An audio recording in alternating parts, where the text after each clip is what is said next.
Guys, we'll give it one more minute here, then we'll launch into the presentation.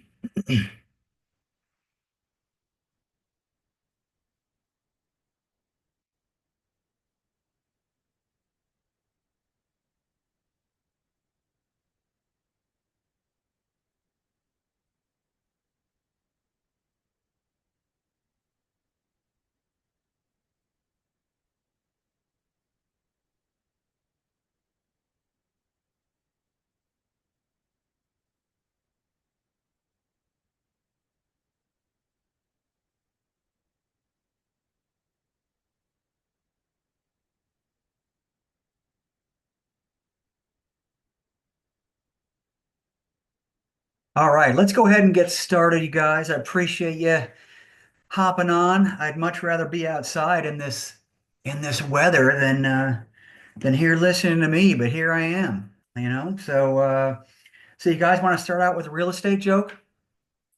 I'll take that as a yes. The joke goes, my real estate agent sold me a two-story house. One story before I bought it, another story after it. Yeah, I know it's lousy, right? All right, so today I figured I'd spend some time on the buyer process. And the reason is because obviously we are in buyer season, or it's about to be.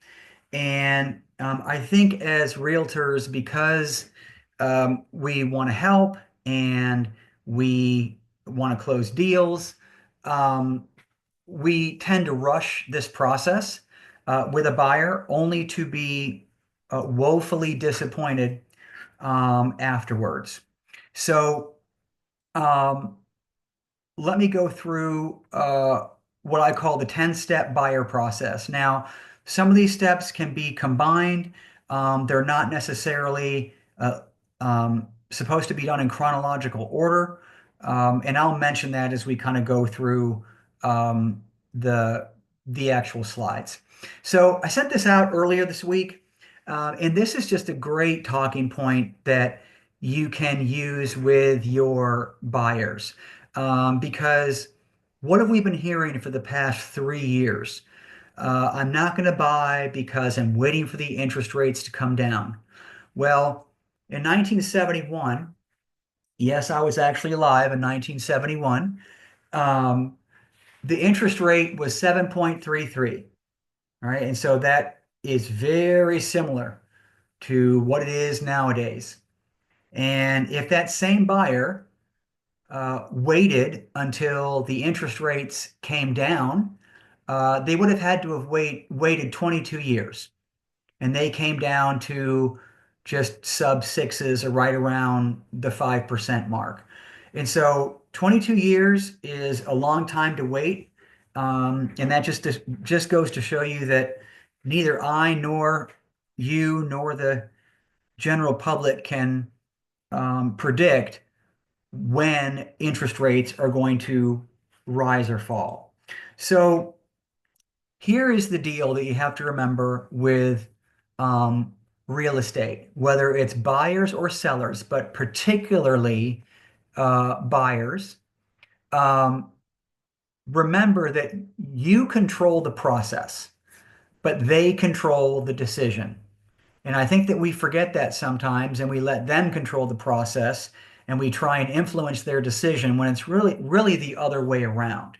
I mean, we control the process, but they're really in charge of making the decision.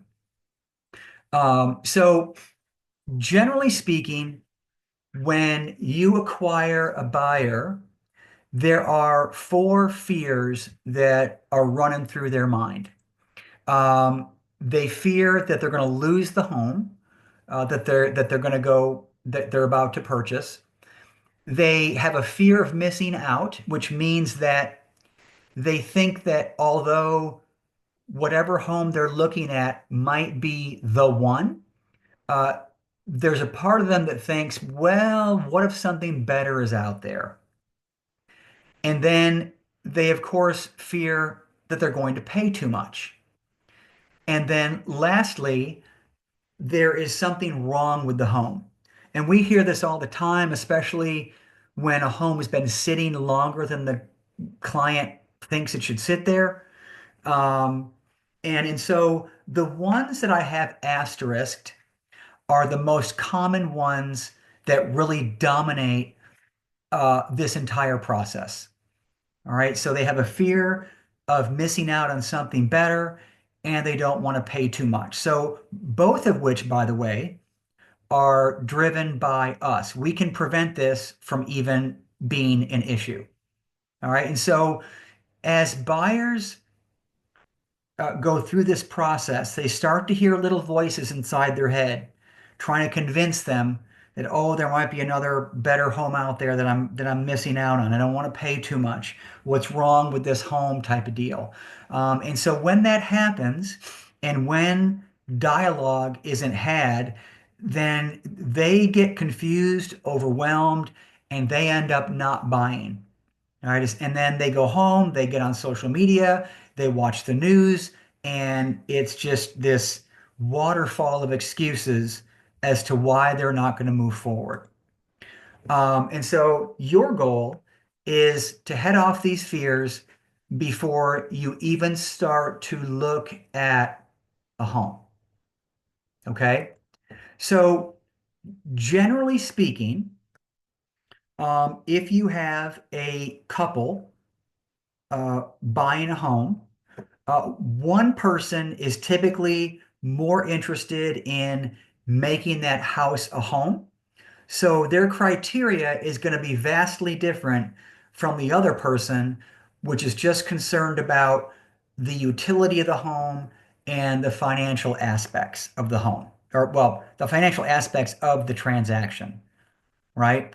So you're sometimes dealing with two competing agendas. And I'm probably not telling you anything that you don't already know, but myself included have been guilty of just jumping in a car, go showing property to somebody, and not really being aware of this. Okay.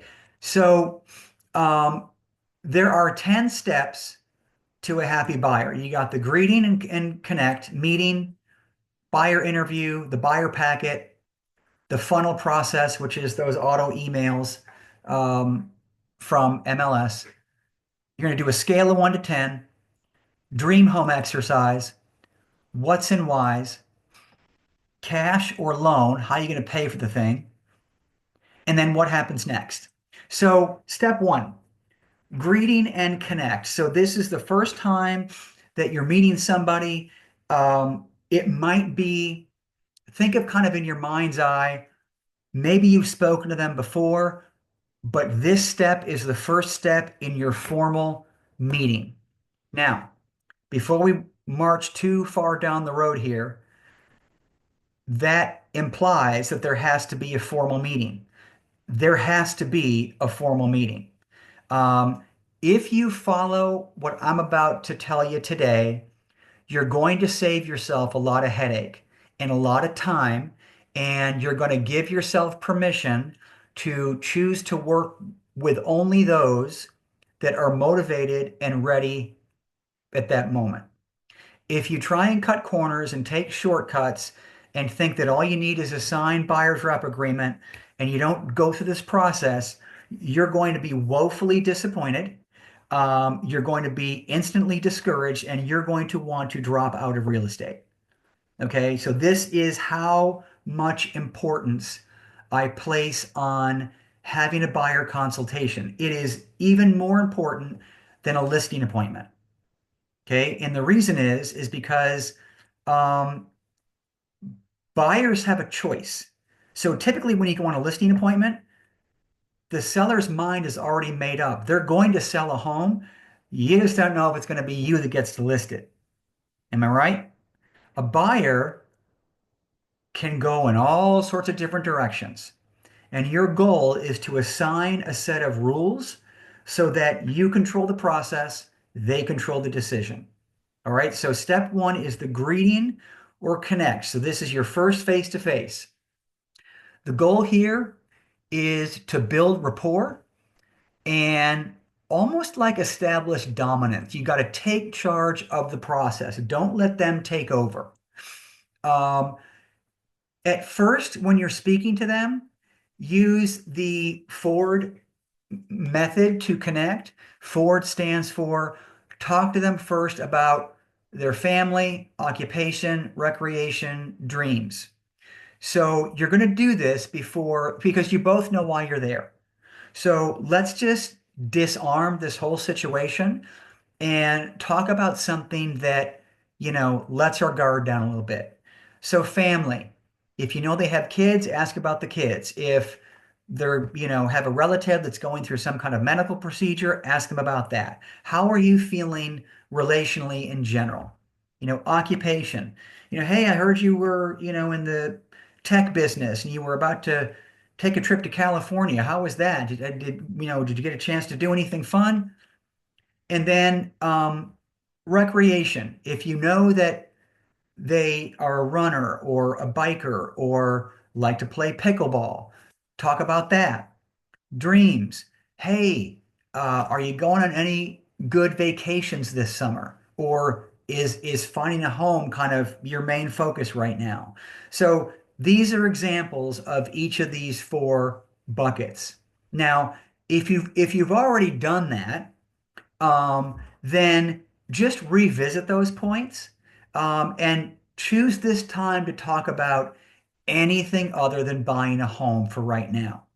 Okay, so that may take 5 minutes, 10 minutes, whatever. But why do we do this? Anybody know why we do this part? Why this is important?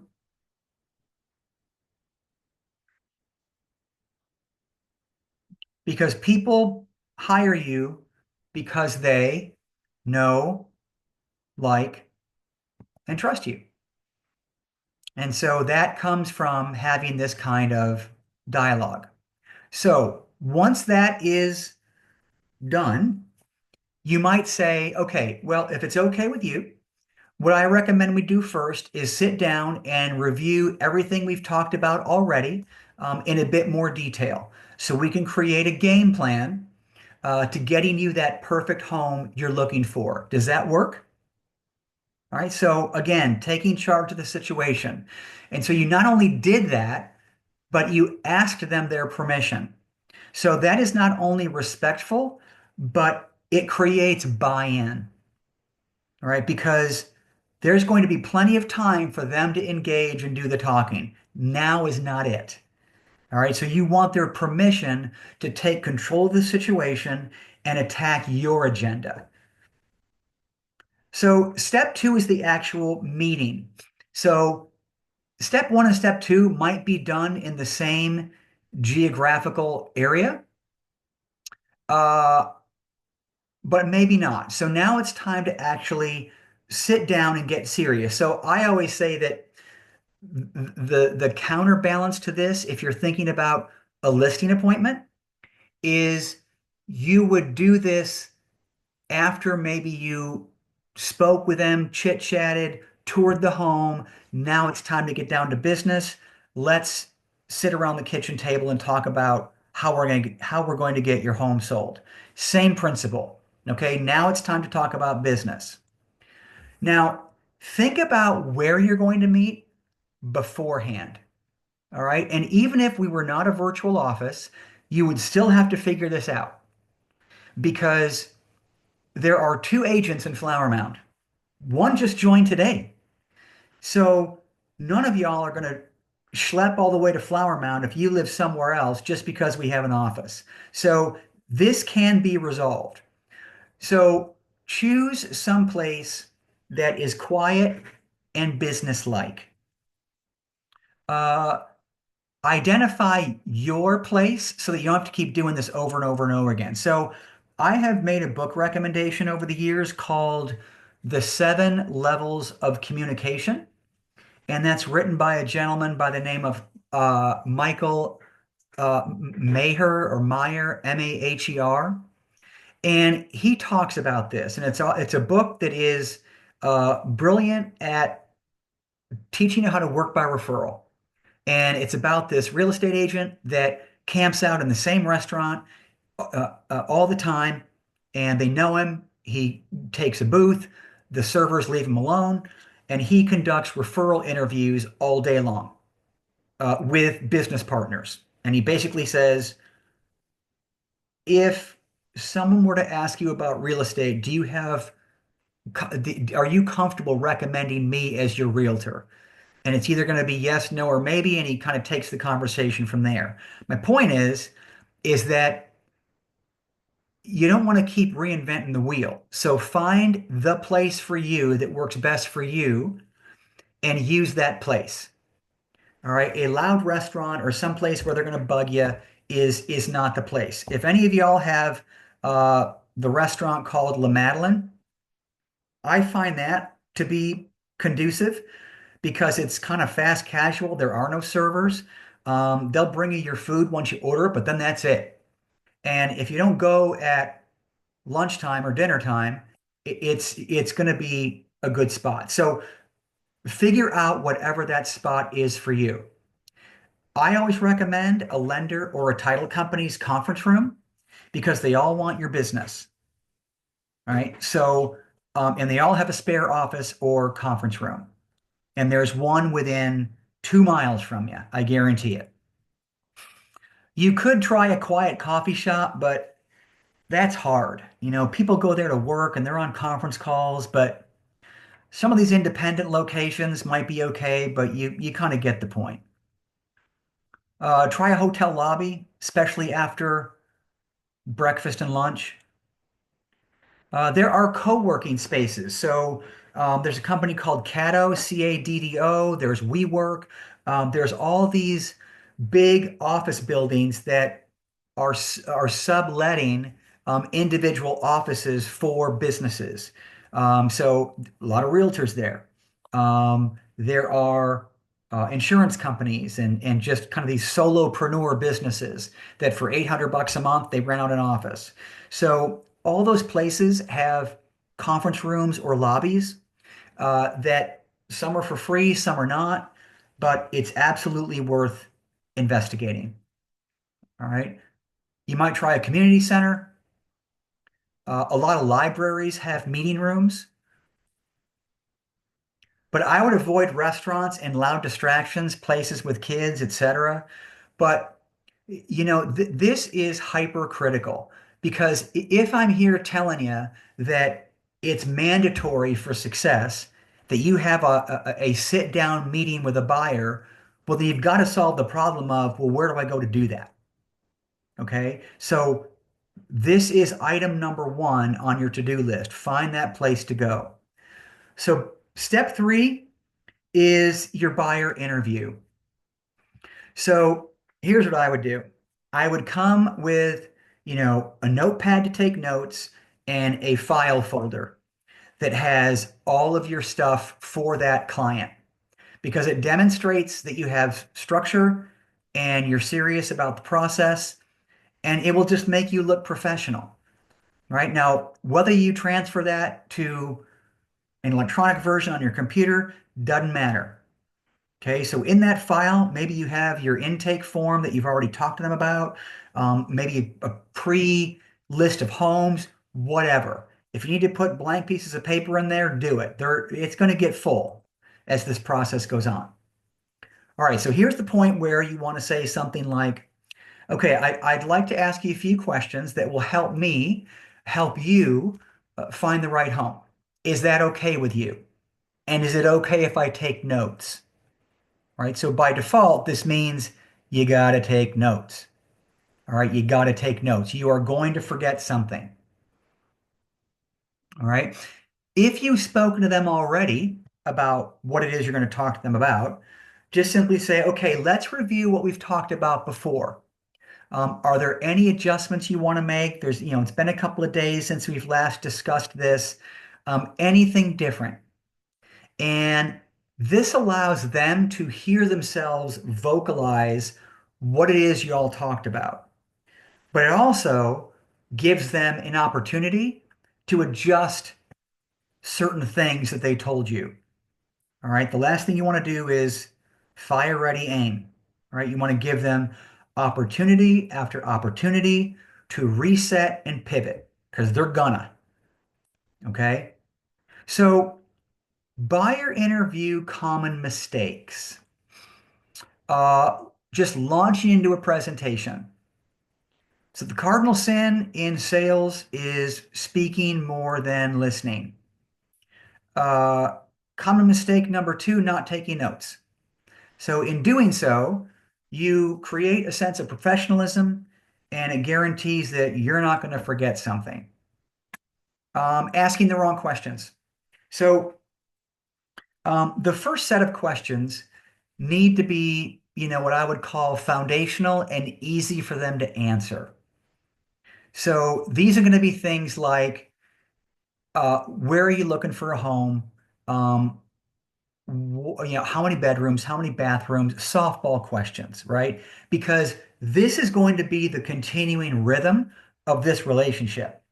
It's going to be question, answer, so that you can get them into their home as quickly and as efficiently as possible.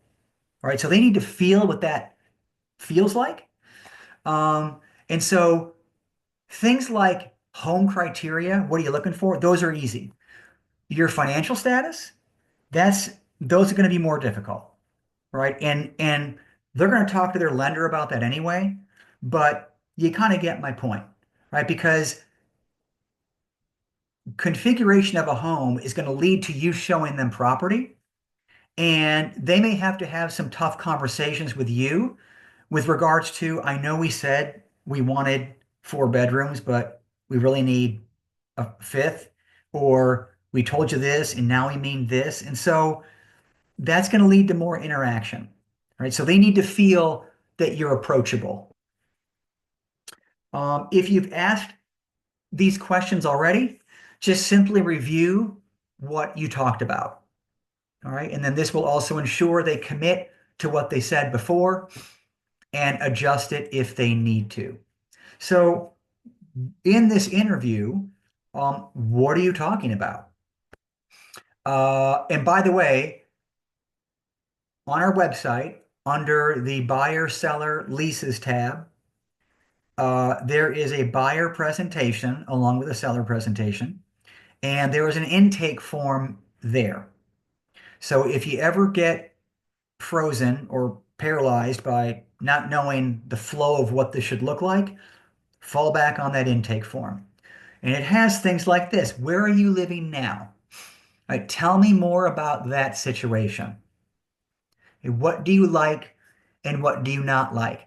This is, I could stop here and this would be enough because this is critical for you to listen to different responses that will tell you where to lead this process. And I'm going to go into a little bit more about that shortly.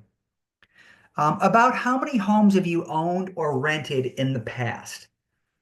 All right. And this will provide an indication to you as to how expert they are. All right. Because people that tend to have not done this before are more inclined to listen to you. Right? What was the process that you used to find your current home? Did that work for you? How did you start looking? Did you use a realtor? How long did it take you before you found the one? Now, I'm going to tell you right now that Texas Realtors does an annual survey from buyers and sellers. And when they interview buyers, and the question is, how did you choose your home? I hate to tell you that the overwhelming response was it just felt like the right one. So, our job is to figure out how to read their mind and determine what made that the right one. All right. But that's what we're dealing with here. Is there anything you want to change about your prior experience? Now, remember, no one ever remembers what you did, what you said. They always remember how you made them feel. And so when you ask them, put them on the spot with this question, they're going to instantly recall either a horrible experience or a really good one. And they're going to yammer on about either. Take notes, you know, oh, better not do this, better not do that. And then ask them, are you familiar with how this process works in the current market here locally? So arguably a market could change every quarter. Hopefully not more than that. But are they familiar with even what the current market is? How long homes are sitting? Okay. And then step four, the buyer packet. So um, this is not necessarily something you have to pour over paper by paper, but I'm always a proponent of a leave behind, which is once they have left you, traditionally feeling like they've been drinking from a fire hose, they need some downtime to digest what just happened. And you need to give them something to refer back to so that they feel reassured. And that's kind of what this is. So have everything in a professional looking folder, preferably one with our logo on it. How do you get those? Well, you go to vistaprint.com, and Vistaprint has a sale going on every day of the week. And you go grab our logo from our website under onboarding resources, and you order a bunch of white folders and put the logo on it because that's what I did. Okay. And here's what you need: a map of the area. Why do I need that, Brad? People got GPS. Yeah, I get it. But they might get somewhere and not realize how close to a freeway that dream home actually is. And you don't want to waste their time. So the downside to having GPS is that no one anymore really has a sense of the city, of where things are directionally. So that's what this is. Websites for area schools, Chamber of Commerce, city, they all exist out there. All right. If you're a realtor and you want to work a certain area, this is what you need to provide your clients. Mortgage information. Okay. On our website, we have tons of stuff for Stephen and Guild Mortgage. Uh, Closing cost brochure from either a title company or you could do one. And I'm just talking generally speaking, because remember, at this stage, you may not know enough about your clients to even know if they can afford the home or if they even understand what's involved financially. So, do they know that they need a certain percentage down? Do they know that the lender is going to require them to purchase a title policy? Do they know that they're going to have to prepay taxes and insurance? So, all that stuff adds up. So, better to disclose that now than tour people around for a year and have them decide to rent. Am I right, Sandy? Amen to that. Uh, Yeah, definitely amen to that. yeah, that might be too soon. My apologies. Yeah. Um, Sample contracts. So traditionally, they're going to be getting a loan. So third-party financing addendum, 1-4 contract, all that stuff, so that they have time to pour over it ahead of time. The IABS, buyer representation contract, got to have that. Your one-page resume, which is really, I should find a better name for that. It is really your agent brochure. It is your key marketing piece that tells them exactly what you'll do for them uh, if they hire you. The three sheets, that's on our website under business building. It describes what not to do, what will likely happen, what could happen.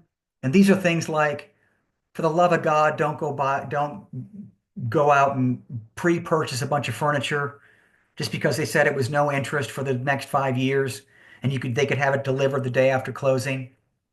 That's people don't realize that. And then local discount coupons. So these are kind of cool because if they already know what part of town they want to be in, this kind of endears them to the area, right? So whatever it is. I mean, if you live in the area, I'm guessing that you're already getting in your mailbox like ad pages or Valpak or whatever. I mean, save them now. So if you're getting those in the mail today, save them. You're gonna need them for this process. Okay. So that's the buyer packet. So again, you're not going to go over any of this probably, but you want to just kind of review the purpose of each of those documents. So step 5, the funnel process. How are you going to narrow down what it is they want to go look at? So um, you want to understand what is most important in your next home. And I would use that intake form to go deeper. So you want to ask them, have you been pre-approved? Or yeah, pre-approved. Have you considered new construction? So regardless of the answer, you're going to need to stop here and tell them that do not go to a new construction site without me. If I am not available, they will ask you if you're working with a realtor. Guess what the answer is? And it has 3 letters. Yes. I Yes, you know are. that too. Say that again. I said I know that part too. Exactly. I don't know why buyers go to new construction sites without you, and it couldn't be more clear. Are you working with a realtor? Yes or no? It's not an ambiguous question.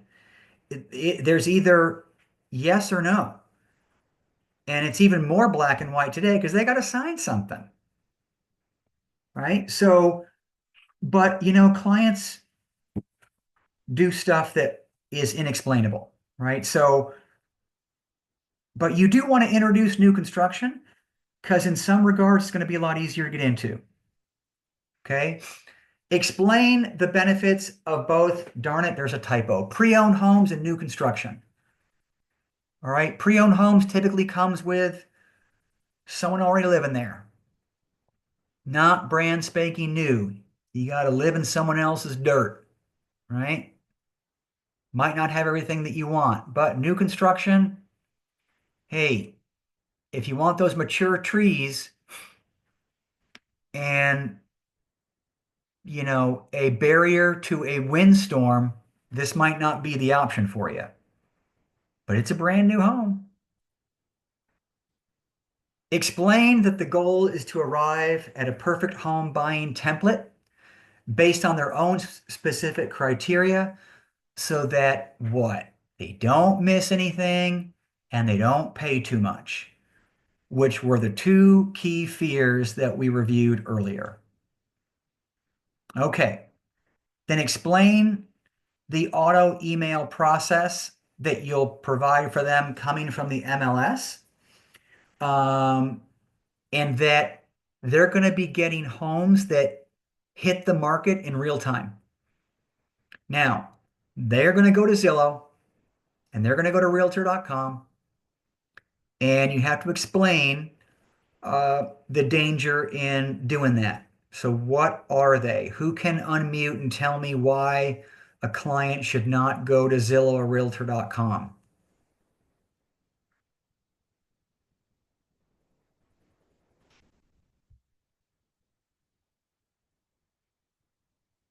It's not in real time. Right. It's not real time. It's not kept up like ours is. Exactly. Status is not in real time. It's old. So there is a very distinct possibility, and you should clearly let them know this, that they're going to go see a home that is available on Zillow, but it's really not available. Okay. Even with 4+ months worth of inventory, if it's priced right in a desirable area, it could have gone under contract yesterday, heck, even 48 hours ago, and still not be updated. So you're the expert. You control the situation, they control the decision. So review their criteria that you come up with so far, because we're going to go into an exercise in a second that goes even deeper. So up until this point, they've told you, at least you think, what they're looking for in a home. So you tell them, okay, I'm going to enter this all into my Wizard of Oz, man behind the curtain, uh, high-tech system we call the MLS. And it's going to give you everything that is available.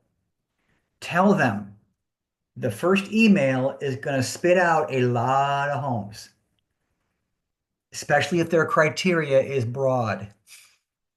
All right. So now I wouldn't suggest this, but there is a function in the MLS that where you can play it's I think it's called concierge mode, which means that the listings go to you first and you send them what you think they want. Um, Probably not a good idea. If it's an investor, I get it, but just let them know that the first go round, they're going to get dumped on with a lot of homes. But here's where you want to establish the rules of engagement. By the second day, third day, when new homes start popping up, tell them, okay, this is where the fun begins. And so there is a fork in the road here because I have to know what your process is, Mr. and Mrs. Client, for going to look at homes, how you like to be communicated with, and what your scheduling expectations are. Viewing homes. Do you expect me to be available 24/7? And if they hesitate, that means yes. And it's up to you whether to tell them that's unrealistic or not. Maybe you want to be. Now, mind you, an electronic lockbox is only open from 8 to 8, I think. So you ain't getting in after 8 p.m. anyway. But, Saturdays, Sundays, that can be an issue. All right. Or do they both work? Is any time after 6 o'clock best? Whatever. Establish that now, or there's going to be heartache later. Communication. If you are under a certain age, so as to not offend, I'm not going to tell you what that is. You like to text a lot and only exclusively. Some people don't like that.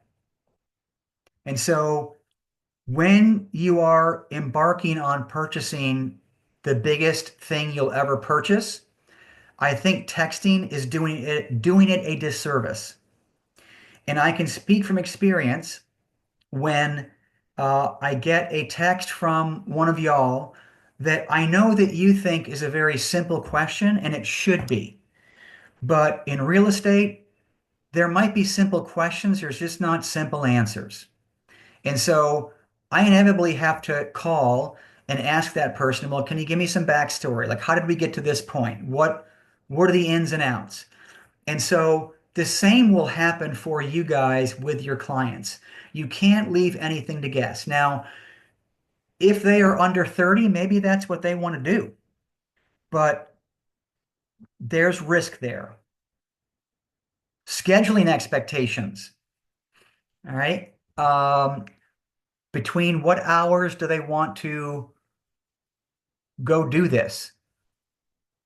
And more the point, there might be some other showing going on.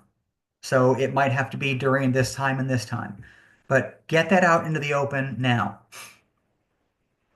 Okay, so think about where we've come so far, step 1 through 5. Step 6 is on a scale of 1 to 10, how motivated are you really? All right, with 1 being, I am just starting the process, I'm kicking tires, or 10, I'm ready to buy a home today, or within the next 30 days. Okay, and so if it's anything other than what you think it should be, I think it should be a 10. If they're meeting with you, it should be a 10. What circumstances would have to exist for it to be a 10? Why? Just so I know. because I don't want to waste your time. If you're 6 months away from buying, you telling me honestly where you are, this prevents me from sending a bunch of stuff to you that you're not going to find very helpful at the moment because I think that you're on one timeline and you might be on another. And there is no wrong answer. And now they're going to likely say, well, when we find the right home. All right. Now that's a very real response according to Texas Realtor survey every year. But man, you've got to go deeper than that. Like, can you help me understand what that means? So if you don't find the right home after seeing 50 homes, that's going to be okay with you. Because it might not be okay with you. Wouldn't be okay with me. All right. So surprisingly, what I don't have in this presentation is something you've heard me say over and over and over again, which is you could probably mouth the words as I'm speaking them. Motivated buyers behave like motivated buyers. So they all should be a 10 by the time they get to you. Now, look, don't be attached to the outcome. Some will be ready today, some will be ready in 6 months. There's nothing wrong with having a bunch of those old time coffee pots on your back burners just percolating, right? They just got to continue to like you, right? And believe me, there's nothing you can say or do that will motivate them more. So don't try and peddle fear out there about the sky is falling and interest rates are going to jump and there's going to be a recession and there's no good time to buy and there's no bad time to buy. That's the wrong way to go about it. If they're motivated, they're going to behave this way. So step number 7 is where we go deeper into what their criteria is. And I call this the dream home exercise. So this will only take 5 minutes. Um, And you might even want to preface this by saying, I know what you've told me.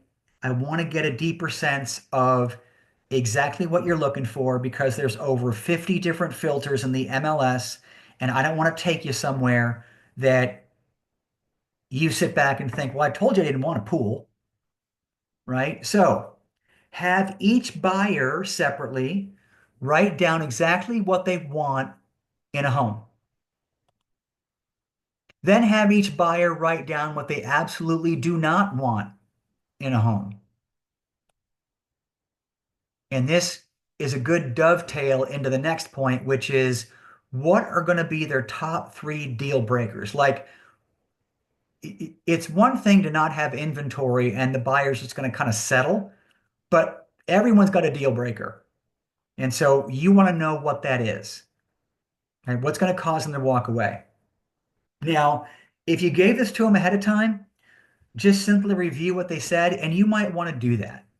You might want to, and this goes a long way because it again adds a layer of professionalism that didn't probably never would have existed with another agent, and it gives them something to do and something to think about. All right, and you can combine this with the funnel phase. It doesn't matter. But here's what I find. Step 8 is the what's and whys.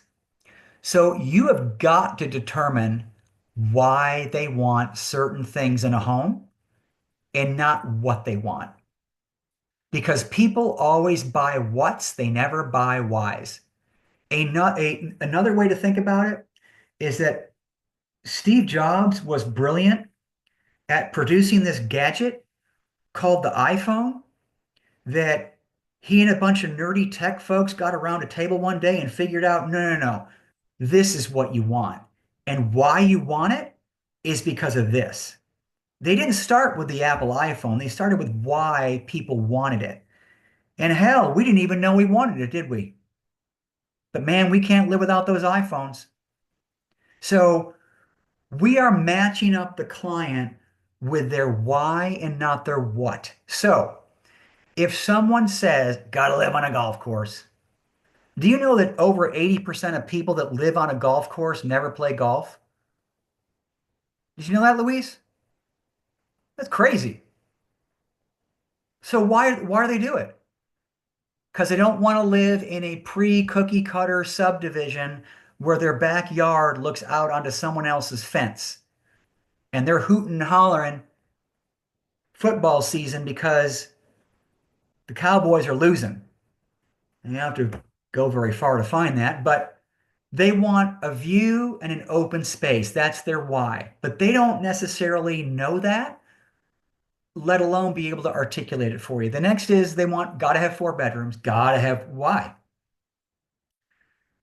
Uh, all your kids are grown. What do you need 4 bedrooms for? Can you help me understand that? Well, it's really because we both work from home and we need 2 of those bedrooms to be offices. Okay. Well, what if my solution wasn't 4 bedrooms? What if it was three and the layout was such where I could get an office for you, 2 offices for you? Same goes for the golf course. What if I could get you a great wide open space with views of Corps of Engineer land that no one's ever going to build anything on that wasn't on a golf course? Oh, by the way, do you play golf? Nope. Hate the game. What do you want to live on a golf course for? Want a view and open space. Well, now we're talking. Now I can help you. What if they wanted a 3 car garage? Well, maybe they own 3 cars, but maybe they want a workshop. Maybe that's really the underlying motivation. Okay, well, forget 3 car garages because they're hard to find. What if I could get you a home that had an open space in the back, 2 offices, and a workshop? Because I can sort that in the MLS. All right. What if they tell you they want a large kitchen, but what they're really saying is they want entertaining options. Okay, well, to me, that means they want a home that wasn't built before 2020, or sorry, 2000. Because I live in one of those homes and they're all chopped up. There's no open floor plan. What if they say, oh, I gotta have land, gotta have a large lot, and they have no earthly idea that that's going to cost them a lot of money? Well, why is that? "No, I just want to get away from it all." Oh, so you want privacy? Okay. Well, I can work with that. What if I got you a 1/4 acre lot with a home that had all these attributes and it still had provided privacy for you? Well, would that not change your approach to how you looked for a home? Absolutely. All right. So, as realtors, we got to identify the exact reason that they're asking for certain things. So, step 9, how are you going to pay for it? You can introduce them to our lender, right? He'll make it happen. This is the point where you guide them through the mortgage process and what to be aware of. Uh, when they are pre-approved, if they aren't already, they need to provide you with that letter or a contact for their lender so that you can get it. Okay, now, what if there's a mismatch between what they can afford and what they want to go buy? All right, so this is the moment of truth. All right, and they're going to self-discover this by talking to their lender. But, that's going to perhaps change your approach. You can generally discuss seller concessions if, again, step 9, this is the money portion.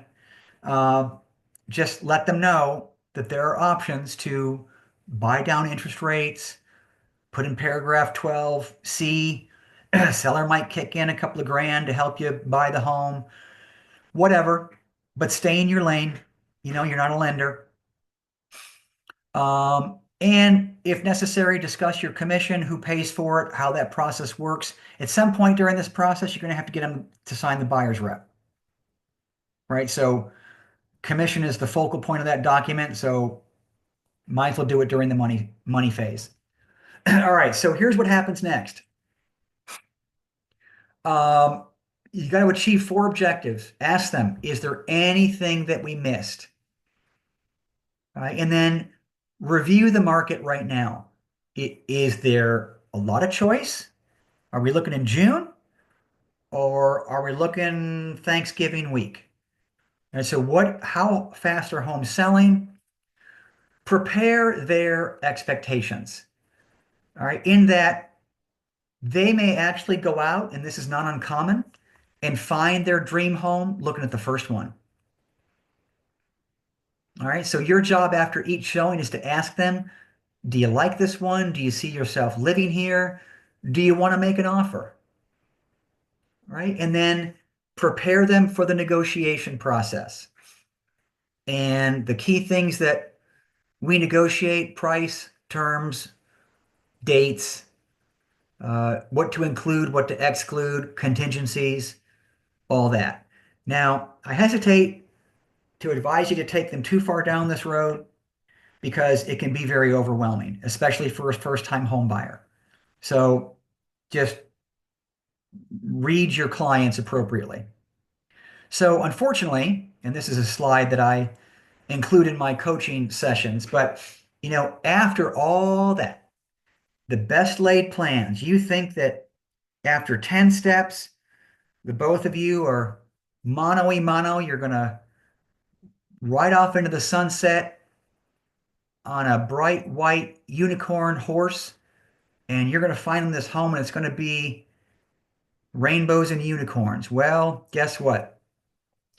There are certain things you can control and certain things you can influence and a whole bunch that you can't control.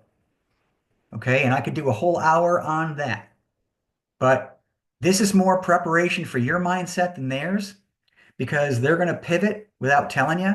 They are going to go visit a builder and not tell you. They're going to go visit an open house and the agent's going to ask them, are you working with a realtor? And they're going to say, kind of.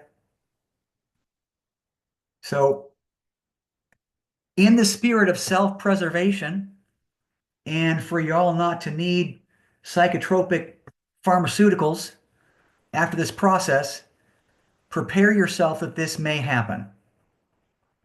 All right, so here's a bonus for today. Showing properties. This was not necessarily part of the 10 steps, but I would be remiss if I didn't kind of take this a little bit further and give you some tips on showing property. So, I would never tour property with someone that you've never met before, personally, ever, ever, ever, ever. Whether you're a male, female, never, for obvious reasons. You don't know what they look like. You don't, maybe you're not aware that they backed their car up into the home's garage so that you couldn't get out. Whatever. I just that and that's why we're going over what we're going over today, so that there is a process. All right. Consider providing a map so buyers can get a sense of the overall location and proximity to other parts of the city. I would strongly consider looking at active contingent properties, especially if your buyer doesn't have one. And a first-time home buyer won't, usually. But those active contingents, man, they're just sitting there waiting for you to show up and say, oh, yeah, I got cash or I got pre-approved. And oh, by the way, I don't have to sell a home to buy yours. And I'll offer you full price. Plan your route and point out landmarks such as schools, retail, restaurant. You want to make them feel part of the community before they ever move in. This is critical. So you're going to have, I hope, a printout of the MLS of what you're about to go look at. So should they. And there is a customer version for this. Doesn't matter anymore anyway, right? Because the commission amount's not in there. So I guess it doesn't matter. But it helps them take notes and remember what home they went to go see. Oh yeah, that was the one with the whatever gold faucets. Okay, park across the street. Don't park in front of the home. Don't park in the home's driveway. This allows the buyer, when they pull up, because they're not going in your car typically, right? Uh, it just allows a better view. And it's what we call in the hotel business a sense of arrival.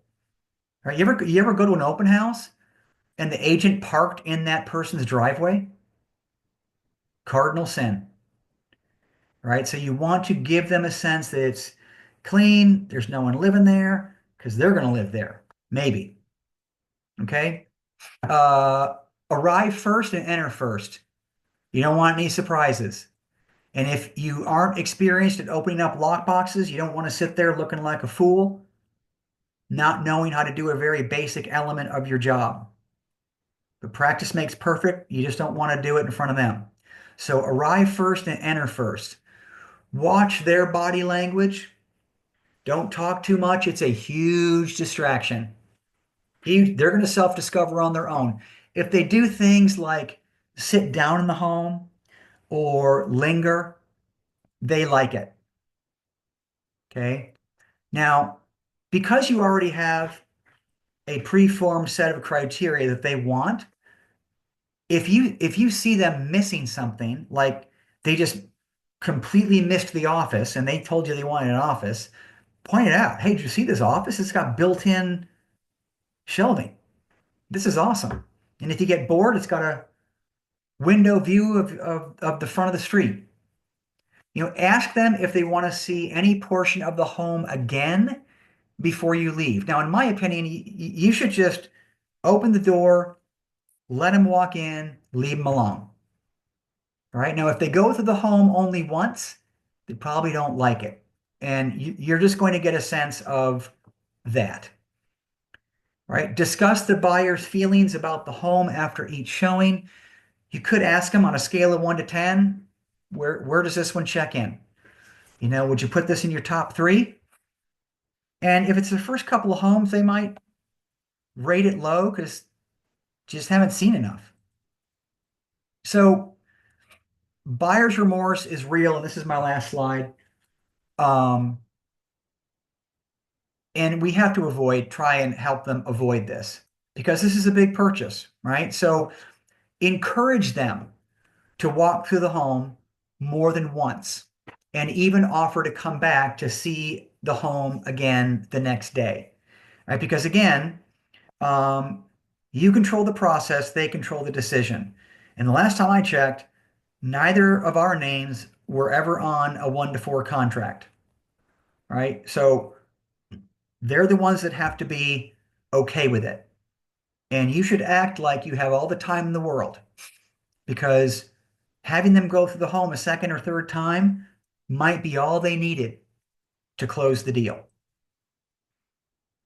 Encourage them to walk through every room.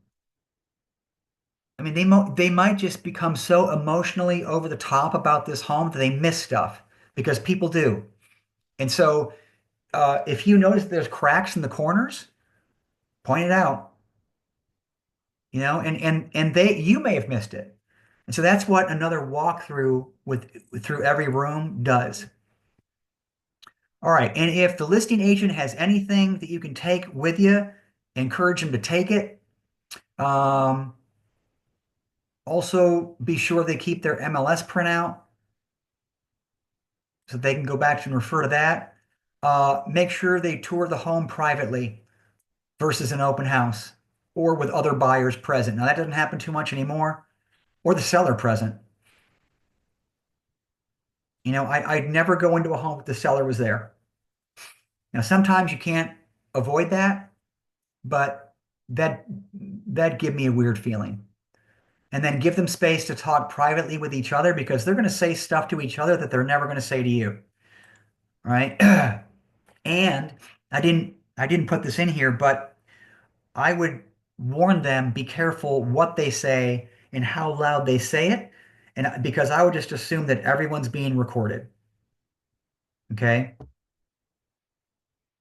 And then encourage them to go online to that home and view the pictures because that will help them visually connect and remember what they saw. And then have them read the seller's disclosure thoroughly. So again, this is all in the spirit of avoiding buyer's remorse. You can't be remorseful about something if you know everything about it, right? Okay, so that was it. So this was obviously designed to address the buyer's consult and a few steps beyond that. And I know that I took the full hour, but um, if you adopt this, you are going to be very, very glad that you did. because you're going to weed out real quickly who's a serious buyer and who isn't. And I'm telling you that you give me 10 realtors and I'll show you nine that don't do this. So it adds a layer of professionalism that they're not going to get anywhere else. Any questions? Any feedback? Any real life stories? Hey, Brad. Hey, Renee. For buyers, you had mentioned, when showing, maybe it's best to do it privately, but a lot of buyers seem to want to, go to open houses a lot too, sometimes on their Yeah. own. I mean, and then Yeah. maybe come back and want to go see it again privately for something they like. I thought. Yeah, yeah, and so that's a good point, and you're absolutely right about that. And so I would just, use that consultation as a time to tell them how that process will work. Just tell them, hey, I respect that you're going to be driving around Saturday, Sunday. You might see an open house. Feel free to go in, but um, tell them that you're already with a realtor. And if it's a home that you want to go back to with me, then we can go ahead and do that. But there are clearly some rules of engagement to go into an open house that they have to follow.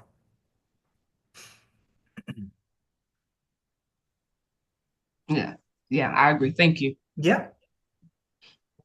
Anybody else?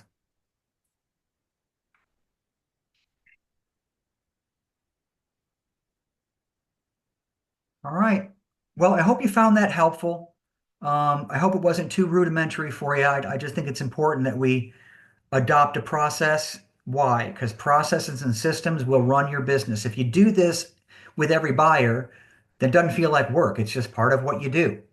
And so it after the first couple of times, it should be second nature to you. So, all right. So next week is our CE class with Allegiance Title. They are doing an hour on for credit about oil and gas and what every realtor needs to know. So we will see you then. So y'all get out and enjoy this nice weather, and we will see you next Thursday. Thank you, sir. Y'all take care.